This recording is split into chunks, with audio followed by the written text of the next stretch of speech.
Very good morning, everyone. I see still people are joining in. So, I'll just start with the introductions. So, very welcome you all to this session. In this session, we'll be looking into the report findings covering, the affordable e-mobility options for low and middle income countries. So here in this session, I have with me on the panel Mr. Luis, who is from UNEP. He is a program management officer in the Sustainable Mobility Unit. He is currently based out of Panama. And we also have Mr. Rodrigo. He is a senior mechanical engineer working in Reborn electric motors, and he is based out of Chile. So we are also expecting one more panelist, Mr. Donald. He's a used vehicle dealer from Saint Lucia. Very warm welcome again to everyone. I'll request Mr. Luis to give the welcoming address. Thank you, Shai. Thank you, Rodrigo, and good morning for everyone. Buenos días para todos y todas.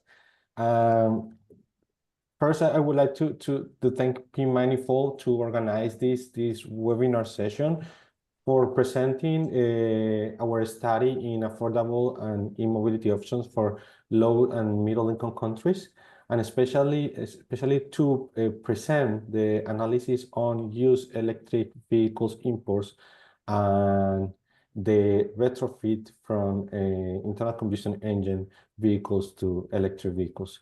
This activity specifically is under the umbrella of the Global Electromobility Program that UNEP leads at global level, and the Latin American support and investment platform for electromobility that belongs to the Global Electromobility Program.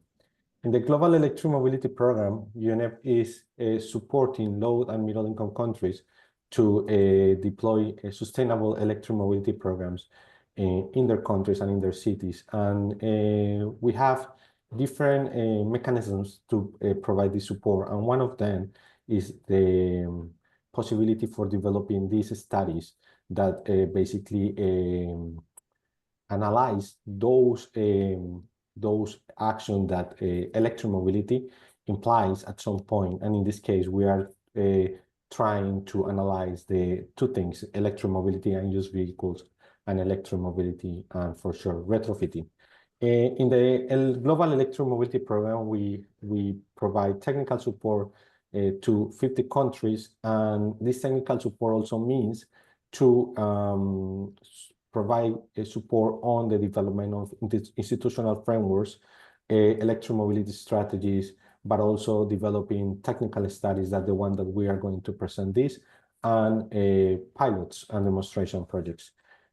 This is part of a global discussion that we have in working groups, in global working groups. So this analysis is coming from the discussion of different, from a discussion with different institutions from the private sector, from the public sector, from different countries, and also from a very deep data collection analysis process. In Latin America, specifically, we are supporting 8 countries in the whole region, three of them in the Caribbean sub-region, 1 in Central America, and the rest in South America. So for these countries, we are basically providing trainings and capacity building sessions. We are facilitating community of practice sessions, and we also have a help desk option where the different countries can place their questions about electromobility. So today we are going to have a session on the importance of the importing process of used vehicles from high-income countries to low-income countries, and also to consider how those at some point, how those importing units will be electric units. And the other thing is how those internal combustion engine units could be at some point or could be part of a retrofitting process. And this is basically what our colleagues from pManifold and our panelists will cover the day-to-day. Last, I would like to thank pManifold for presenting this study and to our panelists for sharing their experience on those topics. And last but not least, I would like to thank to the participants for your time, and also your questions will be very important to analyze the different angles of this study. So I will invite you to share your questions, your comments in the Q&A chat box that we have in this webinar, and we will take some of them during the presentation and share that with our panelists and with pManifold people. So thank you, and now I would like to give the word to give the floor again to my colleague Akshay. Thank you so much, Luis. At pManifold, we are proud to support UNEP conducting this study. So I'll be spending the next 20 minutes, walking all of you through the key findings from our work.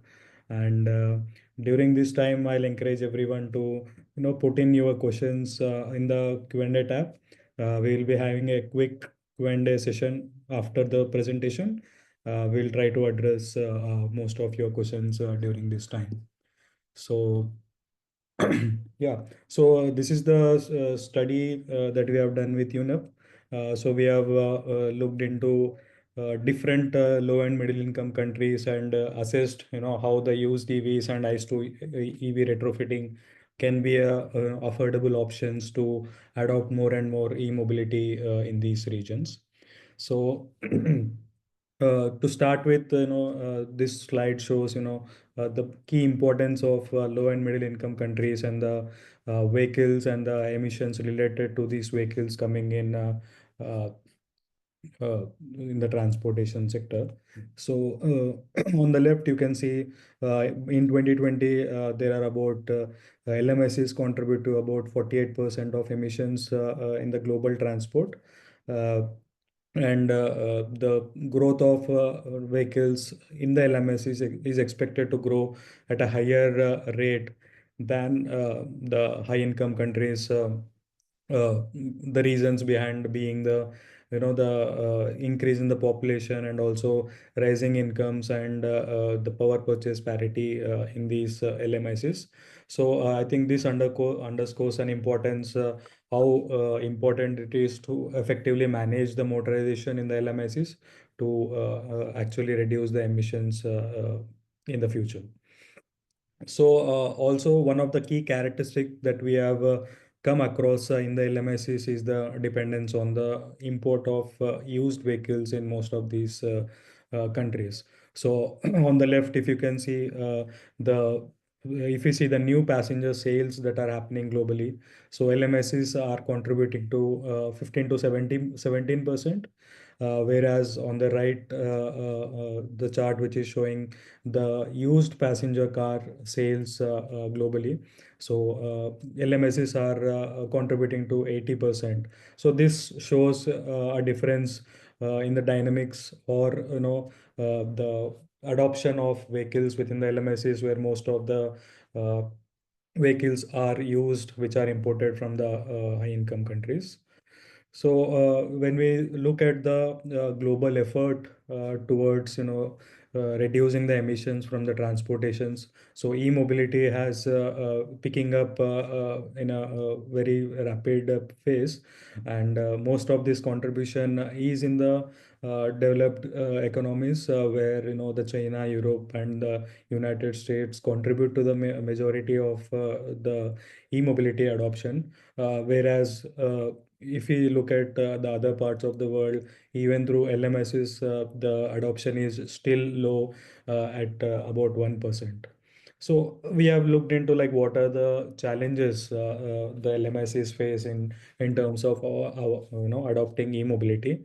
So these are the top three buckets. The high cost of the technology and lack of infrastructure in the developing economics, and also the policy and regulatory support which is required for the e-mobility options.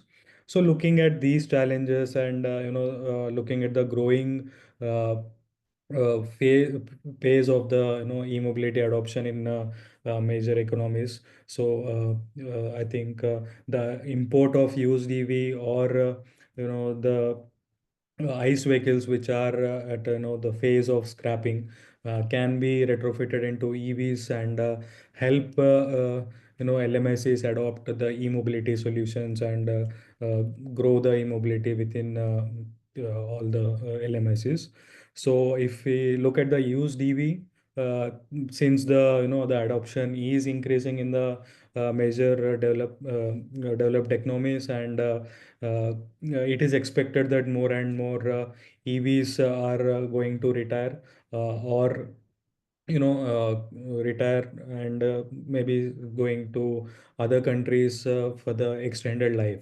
So here the projections that we have did based on the moderate adoption of e-mobility in the developed economies, anywhere between 1 million to zero point 0.3 million to 1 million of used EVs are expected to come into LMICs.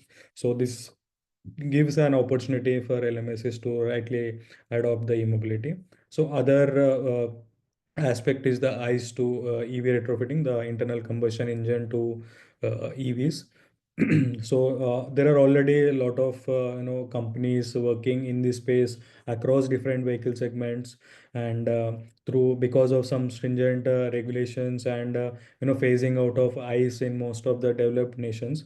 So a lot of these vehicles are expected to retire, and it gives an opportunity to increase the the life cycle of these vehicles and convert into EVs, so that in the operational phase it will have even less emissions over its lifetime. So these are the two different options, and we'll be looking at both of these options in detail in these coming slides.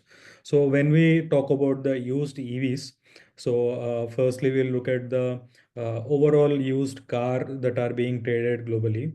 So if we see around 3 million used cars have been traded, coming majorly from four different exporting nations, the exporting regions, probably the EU, Japan, USA, and South Korea. And the major reason being the vehicles that are being retired in these economies is stringent road worthiness, and also phasing out of ICE in most of the countries. And even EVs are contributing to some part of the used car trade. So the also the share of it is also increasing. So if we look at used EVs in 2022, about 98,000 of the used electric vehicles have been traded globally, and even within that about 26% are pure battery electric vehicles, whereas rest 84% or 74% are the plug-in hybrid electric vehicles. So there is also one trend that is being observed within the used EV.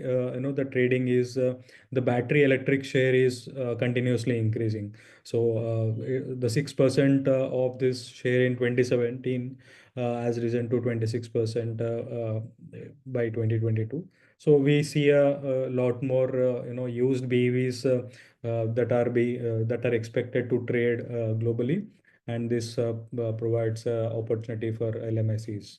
So this is the ICEVs, or the ICE cars, the used ICE cars that are traded in 2022. If we see the major economies from which these used cars are originated are EU, South Korea, USA, and Japan. And on the right side, we can see the major importing countries. So here, 80% of these, the used ICEVs that are being traded globally are coming into LMICs, and the major importers are seen to be like Ukraine, UAE, and Russia, and we also have a lot more other LMICs that are importing these used ICEVs. Similarly, the trade of used EVs globally were around 98,000 in 2022, Here 72% of these used EVs are traded in LMICs. So again, the major economies are USA, Japan, and EU, where USA is contributing to the EVs, and mostly the plug-in hybrids are coming in from the USA. Uh, this is about the used EV trade that is currently happening. And if we look at the projections that we have seen, the number is increasing with the adoption of e-mobility in these major economies. As I mentioned, it is expected like point 3 million, EVs minimum by 2030, and it can reach up to point 8 million, where we looked into different scenarios how these used EVs can be, coming into LMICs. So this gives an understanding of what is the quantum of the used EVs that are being traded, and how much LMICs can adopt. So we also looked into multiple countries, and we have noted here the top 5 findings here, just to understand what are the learnings from these different countries. So when we looked into Mauritius, I think there has been a good policy push there to in order to adopt used EVs as well as EVs in general. So what we have seen is like the excise duty for the used EVs is completely waived off, and also there are some reduction in the other taxes like the road tax and also the registration, which are cut by half. So this is making the used EVs more economic, or the cost effective solution for the Mauritius in particular. So if we look at the numbers when we are comparing, the used ICEs that are coming in, the used hybrids that are coming in, also the used EVs. So even though the cost, the cost of vehicle when we speak without any taxes, used EV is higher. But when after the importation, the additional taxes that are being applied, so by rightly having these interventions, the used EVs are becoming a better option here, and they also have a age limitation of 4 years, which is also just allowing the quality EVs that are coming into the country. And one of the major thing the Mauritius also did is avoid individuals to kind of import the used EVs on their own. The used EVs only can be imported by an agency, which is again the agencies are regulated such that the vehicles that are coming in are rightly tested and allowed for safeguarding the customers. Uh, this thing. And if you also look into the TCO, which again translates into huge benefits for the used EV. So overall, this case shows that right policy push can improve the adoption of used EVs in the country. Then we have looked into Cambodia. Here, within the the country's vehicle share, the used vehicles that are coming in contribute to a major chunk.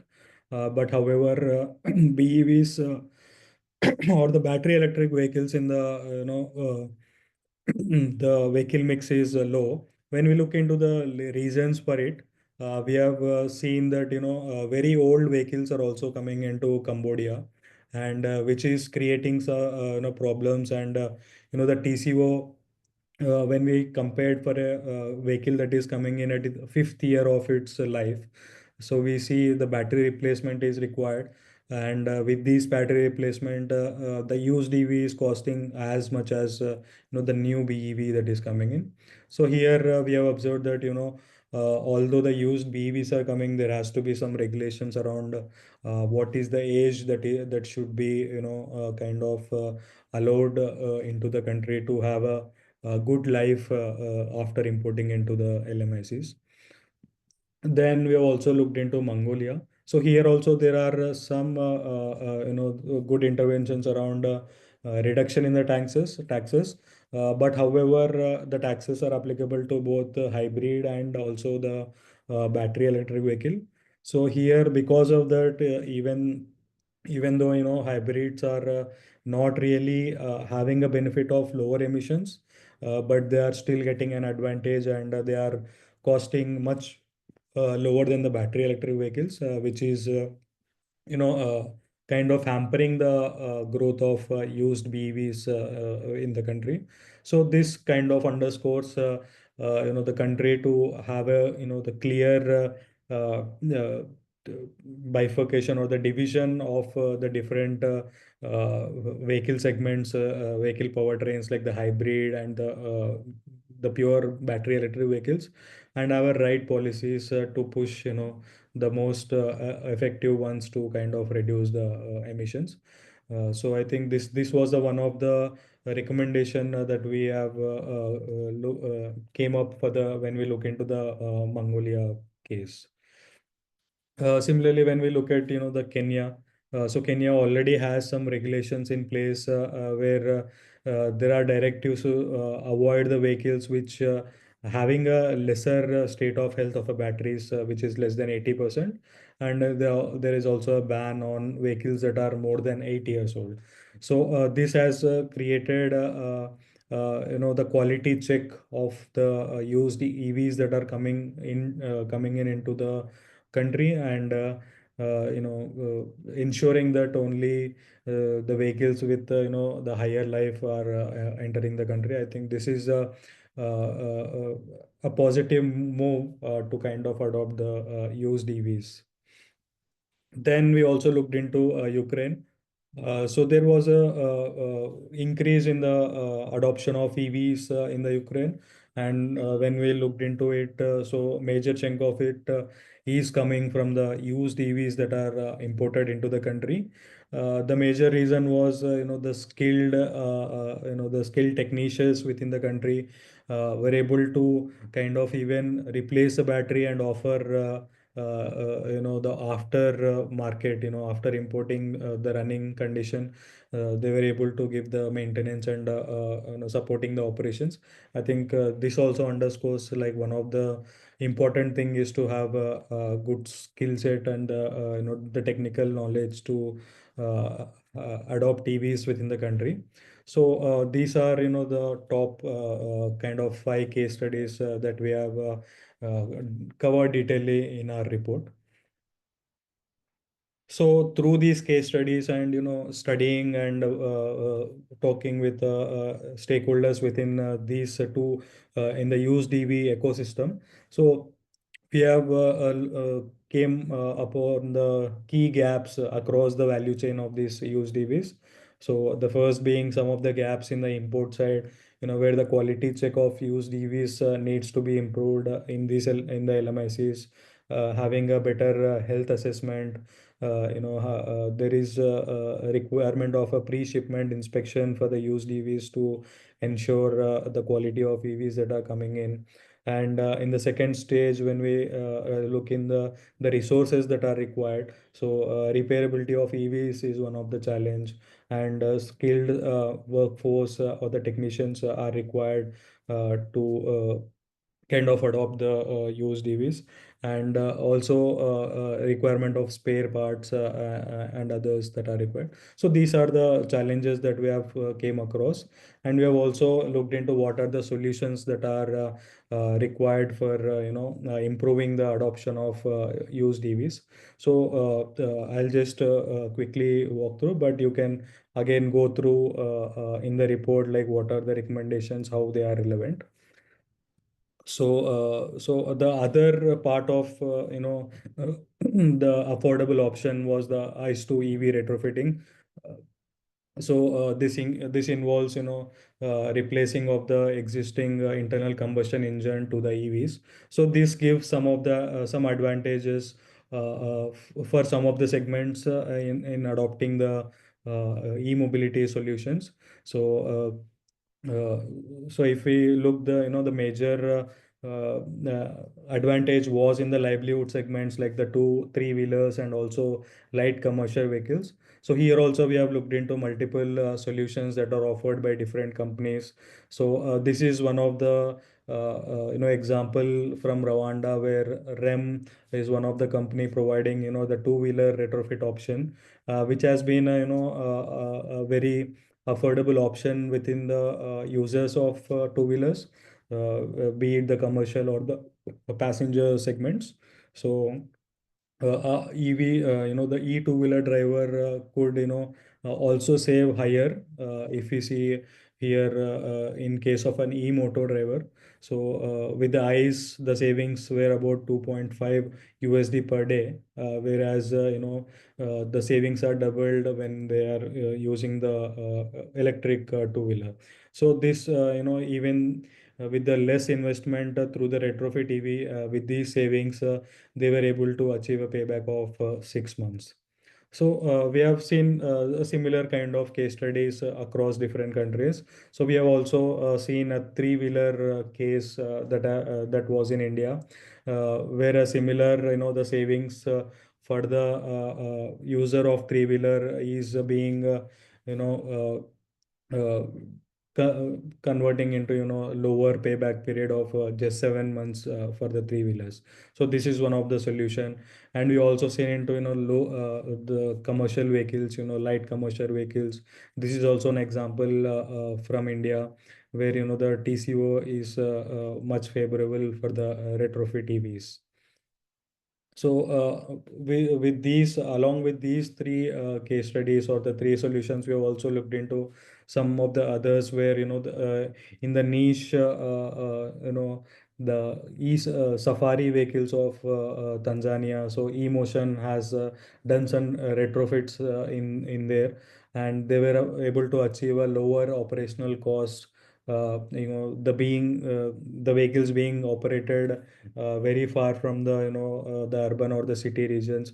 Even carrying fuel to these location was actually uh, costing them more. With the adoption of the retrofits and the e-mobility, they were able to cut down their operational cost marginally. And although the cost of retrofit is similar to the new ICE vehicle, the benefits of operational has improved the adoption of these vehicles. And also in the Latin America specifically, we have came across the solution offered by Auto Libre, where they are already done retrofits of more than 2,800 vehicles. And uh, they were able to establish the network of workshops which were able to provide a standardized kits, and also kind of giving the maintenance and operational support for the four-wheelers that are being retrofitted.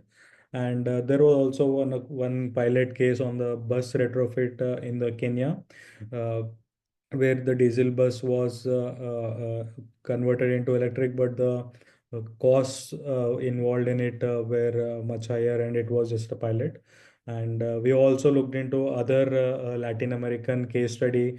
We also have our one of the speaker from the company, where they have retrofitted buses within the mining areas, like the buses that are running there. And they were able to scale the retrofitting, and achieve some good numbers in deploying the e-buses within the mining sector. We'll be hearing more about from him in the panel discussions. So these are the findings that are coming in from the ICE to retrofit segment. And also within these studies, we have also identified some of the key challenges and what are the solutions for these solutions. And in the source and import, there is a challenge in availability of high quality retrofit kits, and also some import restriction and the tariffs that are higher, which is costing the taxes on be it battery or in the power electronics, which is increasing the cost for the retrofit, and hindering the growth of it. So some of the incentives and advocacy for these retrofit also as part of the policies can improve this adoption. and there is also requirement of skilled technicians to undergo this retrofit and provide the maintenance throughout its operational life. And also there were some gaps and the solutions observed in the registration and also in the operation phase of it, where the regulations can also play a good role here, where the having a proper approval and homologation of the vehicles can give a customer the confidence to adopt these vehicles and also improve the further growth in other segments as well. So these were some of the key findings from both the used EVs and the ICE to EV retrofitting as some of the affordable options. So I'll just take a pause here and I'll see if there are any questions from the participants uh, to answer. So, Luis, if Thank you you. can, yeah, go Yes, ahead. actually, thank you very much for the presentation. I think this is a very important topic to discuss at global level because we have a market interaction between high-income countries and low and middle-income countries in terms of the fleet that we are consuming here in different regions like Latin America or Africa. And we have had some good questions from our participants. I have selected some of them, but I'm pretty sure the other question maybe will receive an answer during the panelist session. So maybe we can start here with the first one saying that the global north transformation to electric mobility will produce a high amount of exports of used vehicles, internal combustion used vehicles export to the global south. And at that point, that will decrease the price of internal combustion engine vehicles in the global south. So how to compete between those vehicles coming with low price and electric mobility? With it could be used electric vehicles, or it could be retrofit vehicles. Right, right. I think this is a very good question. I mean, in terms of understanding how the imported used EVs which are being retired in the high income countries, which are competing with the again the used EVs or the new EVs that are adopted in LMSs. I think what we have seen in our study as well is like one of the option can be the retrofit of these ICEVs that are coming in, and also restricting very old ICEVs that are coming into LMICs. I think both the regulations kind of restricting these ICE vehicles, as well as some of the policies that will be that can push the retrofitting of these ICE. I think these can be some of the solutions to kind of address it for the LMSs. Thank you. And in those countries that already have received or are receiving used electric vehicles, do they have any issue on registration, on asking for insurance, asking for maintenance services? How, for example, the vehicle dealer sector is prepared, and the whole institutional sector is prepared to receive those use electric vehicles. Right, right. So I think if I understand rightly, this is about the registration of the used EVs after importing into the LMICs. Uh, so we have looked into it, and here we have given some recommendations, on having training or capacity building of the national transport authorities on having the registration templates, and also having the classification of vehicles for the different powertrains. I think one case we have seen in Kenya where there was a clear classification of vehicles, that is already defined by the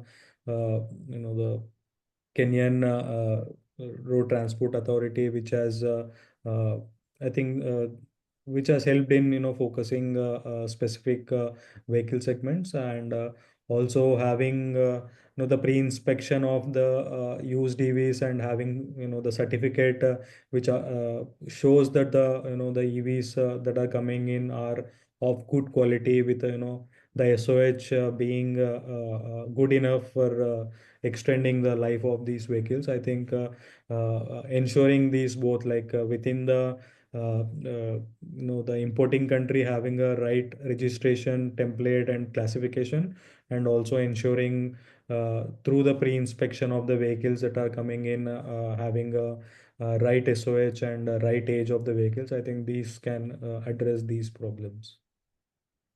Thank you, Akshay. So there are a couple more questions, maybe on retrofit. I would like to pass to the next session, because maybe we can cover those questions there. But before that, I would like to ask you one question. Is there any country that used to ban used vehicles and then accept now use electric vehicles? Okay, so you were asking if they have already banned earlier So the. in the past, if in the past there is a country that used to ban use vehicles, and now they see use electric vehicles as a possibility to decarbonize their transport sector. Okay, okay. I'm not sure of any that particular country, but I think probably Kenya has banned vehicles earlier, and they are open for the used EVs. I'm not sure, but uh, there might be countries which are doing this. Sure. Okay, thanks. And we can move to the next session. So you will be the moderator for the next session with our panelists, Rodrigo and Donald. And I just want to give the welcome to Rodrigo and Donald. Thank you for participating. And the floor is your Akshay. Sure, sure, sure. So we'll be just having now the panel discussions with our two speakers that have joined us today. So I'll just quickly introduce them to the participants. So the first panelist, we have Mr. Rodrigo from Reborn Electric Motors. So he's a senior mechanical engineer, and he has been playing a key role in developing the buses, especially the 44 seater passenger bus within the Reborn passenger EV line. And uh, thank you for joining us today. And we also have Mr. Donald, who is the used vehicle dealer, and is joining from Saint Lucia visit, and he has more than 30 plus years in the corporate sector, and handling the import of used vehicles. So very welcome to you, Donald, and thank you for joining us today. So my first question would be to you, Donald. Uh, so if you can unmute, and let's see if we can hear you. Oh, hi, good morning to all. Donald Doris from Saint Lucia, Managing Director of DDO2 Imports. Yes, and we're happy to be with the panelists today and to discuss more thoroughly about hybrid vehicles and the impact in Saint Lucia, and how we ought to go about dealing with those issues.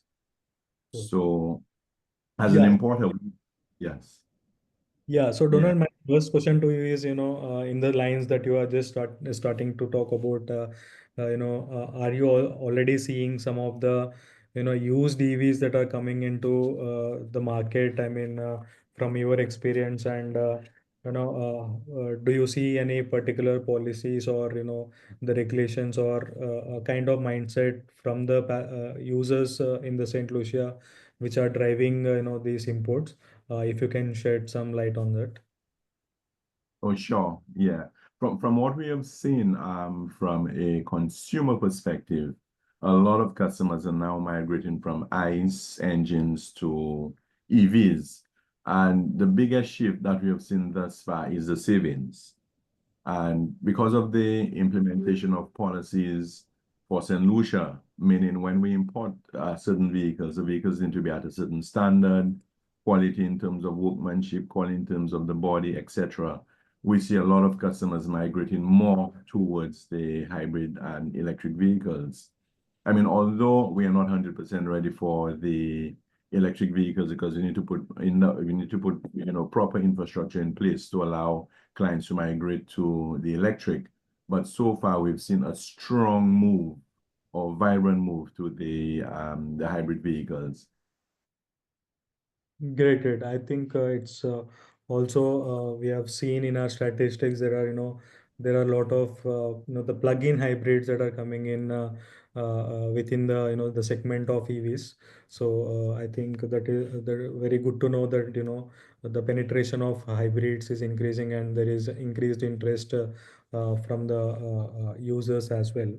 So do you also see any challenges in terms of the hybrid also has some batteries within them. So do you see any challenge after importing the battery of the health of the battery? Are there any challenges in the operational phase that you have seen? How it is being handled within the region? Yeah. From what we have seen is a lot of customers, although they gravitate towards the hybrid electric vehicles, but the question that they keep asking is, what happens if my batteries go bad? Can I get a replacement immediately? How do I get it imported into Saint Lucia and resell? Where do we store it? And those questions are valid questions, and I think we as a country need to determine how we move forward with that, because we're ordering those vehicles used primarily from Japan and the UK, and they do have a shelf life. And the question is, what happens, after 10 years? What happens if there's, a major fault? How do we get a replacement replacement? So I think that's something that we have to look at very closely and perhaps work with the government to see how we could, facilitate and migrate customers as we see necessary. Okay. So, in order to address these challenges, do you see already, the existing mechanics or the the workshops already developing this skill within Saint Lucia, or do you see Yes. opportunities coming in? A lot of the mechanics are actually doing their own learning to understand the technology and to deal with faults and vehicle restoration. But I think from a country perspective, I think as a government we should take that leadership to ensure that mechanics are trained properly, they understand the technology properly and how to deal with faults. I think that is key, because if the mechanics do not have the foreknowledge to address it, then that becomes a very big problem. So we need to ensure that we have the facilities in place and the right technical team to address those issues when they come up. So training ought to be training ought to play a pivotal role in really rolling out the EVs and hybrids in Saint Lucia. Great. Just a last question, before I move to Mr. Rodrigo. So what kind of, the policies or, what kind of interventions do you foresee when it comes to, the skilling of the workshops? I mean, you mentioned the presently they are themselves kind of learning, but do you see any specific region where, there is some of the interventions required? If you have already came across anything. In terms of what? Training, or in terms of Yeah, dealing with? yes, trainings. I mean, so far, I think, their basic courses are being offered at the Saint Lucia Community College. So training could be done from that standpoint. However, I think what is mostly required is hands-on training and understanding how to do a rip and replace, how to do fault restoration. So I think, all registered garages, it should be made mandatory to allow those persons to train to move to the next level. Because unless there's a paradigm shift, it becomes a problem later on. So I think, from a country perspective, I think we need to take that level of training very, very seriously and put mechanisms in place to ensure that we have the right brains to deal with those kind of challenges when we are faced with it. Sure. I think these are very good points, and we have also covered in our recommendations. So maybe I'll come Yes, because the what I also see coming though is maybe governments may probably set duty regulations for younger hybrid vehicles, and those older than a certain age, they may either prohibit it or they may probably charge a little more taxes. So although in Saint Lucia we don't have any discrimination of age limit, so we could import whatever vehicle we want, any age, but I see that change, happening pretty soon, given the fact that people are generally sharing some of the concerns about the hybrid vehicles, the what ifs. Yeah, so we need to have processes in place to address that even before it happens. Sure, sure. I think that is the valid suggestion. I think that has been coming out through our study as well. So now I'll just move on to Mr. Rodrigo. So if you can kind of give a background of what Reborn is doing, and also there is one question in the chat that I am seeing around retrofit where a question on how retrofitted vehicles perform operationally, and also the how the heavy batteries are when they are fixed into ICEVs, how exactly they are handled, or what kind of challenges do you see. So if you can also integrate this with your introduction to the Reborn and the kind of solution you have developed. Perfect, no problem. So Reborn Electric Motor was born to retrofit the public buses from diesel to electric. And due to Chile's regulations on retrofitting, it currently bans retrofitted vehicles from operating public roads. So then we saw the opportunity to work with the mining sector, because here in Chile, the biggest mine operates some of the largest networks of private roads in the country. So they can have retrofitted buses for their operation, be retrofitted, and be able to operate them in the mining sector.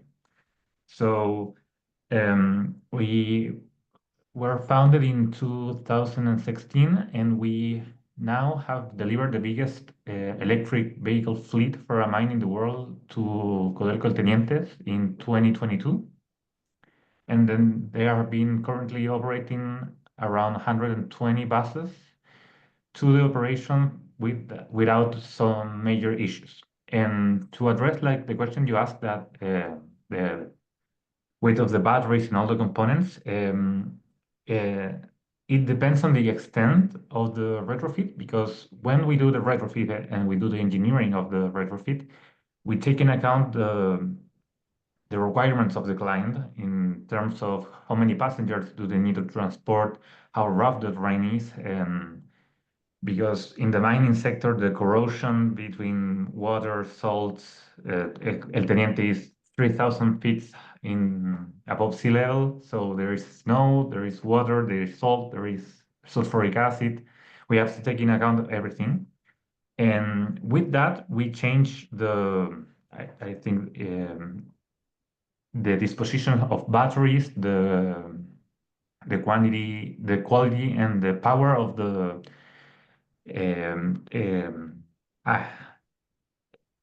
driving system, because when we add 1 ton or 2 ton of weight, it impacts on the drivability of the driver. And we take all of this into account, and we give the client the best product we can achieve with them to check all the marks that they need. And currently, we have really good feedback of the drivers, because they pretty much very much driving a silent bus now compared to the diesel. And the power output of the torque of the electric motors is quite better than that of the diesel vehicles. So we have seen very positive feedback on the retrofitting of electric buses in the mining sector. Okay, okay.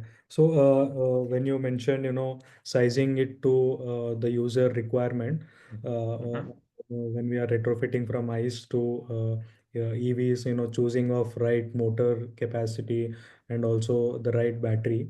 So if you can give some insights on, the EVs that have been retrofitted by Reborn, like what is the range that these vehicles are providing, and also what is the, the typical, maybe rating of the batteries for size of buses. Yeah, we currently have two models of EV buses, one of 24 passenger and one of 44 passengers. Both are rated for 200 kilometers of range. That's the range we achieved was the optimum between us and the client in terms of how many batteries we can put in the vehicles and not affect the quantity of passengers they will transport and the routes that they operate they after day. The routes that they operate range from 50 kilometers and they do like 5 to 6 shifts a day. So they charge once every day and they're really happy with that autonomy. And we also have discussed this with operators for the um, public bus operation. And with them, we see that they need, I don't know, 100 kilometers of range because one route of public transport is like 30 kilometers, 50 kilometers. And then when they do the driver shift change, they can charge and they have another 50 kilometers to go.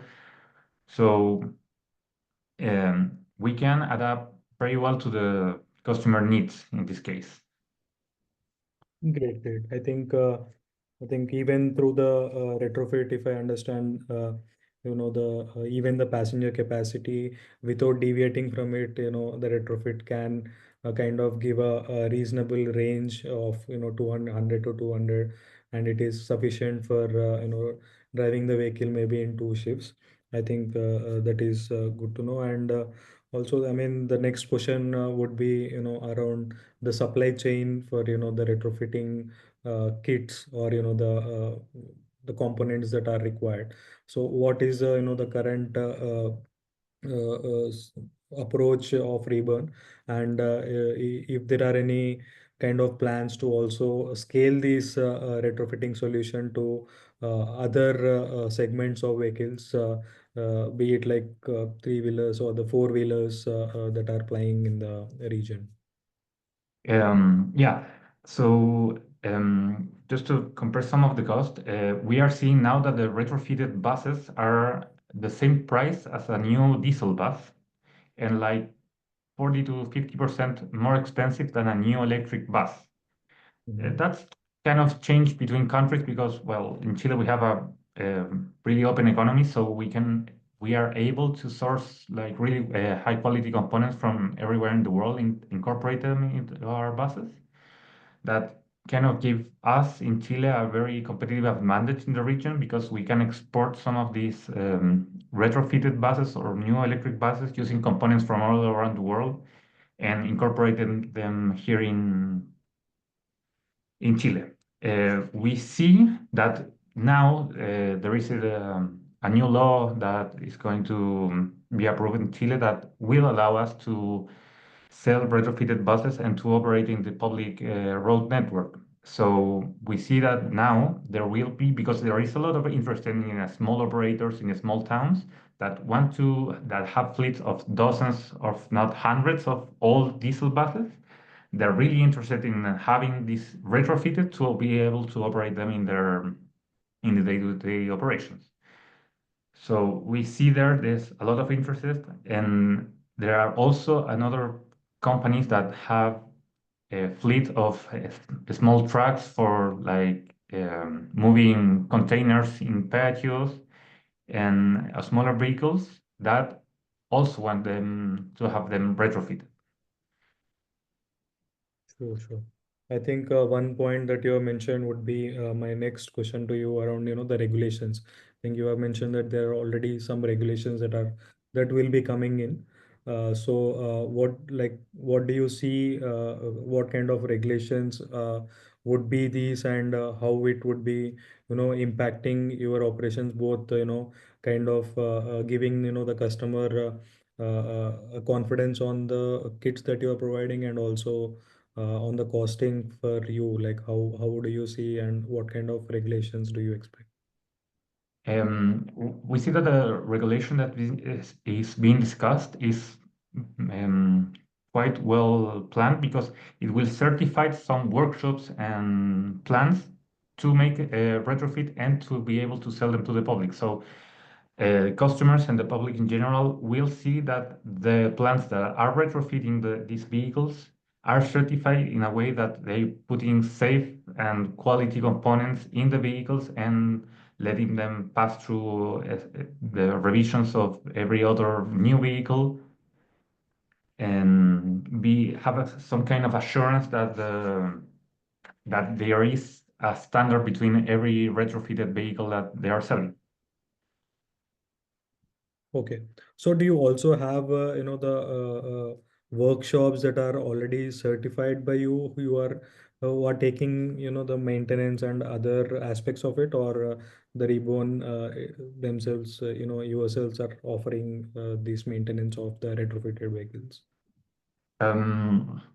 For now in Chile, in Santiago and other cities, there is a lot of electric buses, and there are some of the repair shops that are certified to repair these electric vehicles. But we have also been approached by companies that import new electric vehicles, not just buses, to help them with the repair and guarantees and program maintenance of these vehicles. Great, great, great.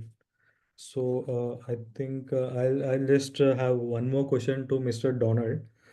So this would be, regarding the used vehicles, or be it hybrids, or the EVs that are coming in, they would be having some batteries. So are there any regulations to kind of have, kind of handling these batteries, and how it is kind of as a dealer, what is your role in kind of this whole ecosystem of battery handling, the end of life battery handling?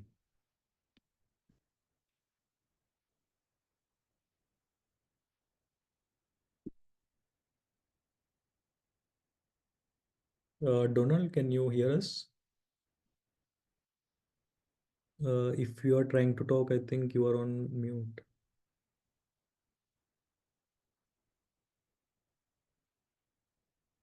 Okay, I think there might be some issue on Donald's side. I think we are also right on time. Maybe I'll just give the floor to Luis, if you can kind of conclude and give the thank you note for everyone. Yeah. So first of all, I would like to thank to our panelists here, to Rodrigo and Donald, for their participation in this important webinar that they present this topic that is relevant for those countries that are starting or are implementing electromobility programs. And thank you for pManifold for presenting these results. We would like to invite you to download the study report that is available in our electromobility toolbox. It's available in the chat box. And I think today we have seen examples on how some countries have been facing the vehicle demand, the transport service demands, with two options, which are the imports of used electric vehicles and the retrofit from internal combustion engine vehicles to electric vehicles. Something that I would like to highlight is one comment from our colleague here, Arturo, and I think is it's important to work in both sides, the export side and the import side, and also to guarantee that any kind of vehicle has some good roadworthiness conditions to operate when we would like to transform this vehicle to electric, or when we want to use it as an internal combustion vehicle. So that is very important to guarantee that the vehicle is in good conditions when are coming from the exporters from the export countries to the import countries. I would like also to thank for all the participants for that we have in the webinar, and also for those that have placed some questions. We're going to share those questions with our colleagues in pManifold, with our panelists, and thank you for participating in this webinar. I think the last webinar of the year. So thank you very much for your time. Thank you everyone for joining in. Thank you very much. Thank you very much. Thank you.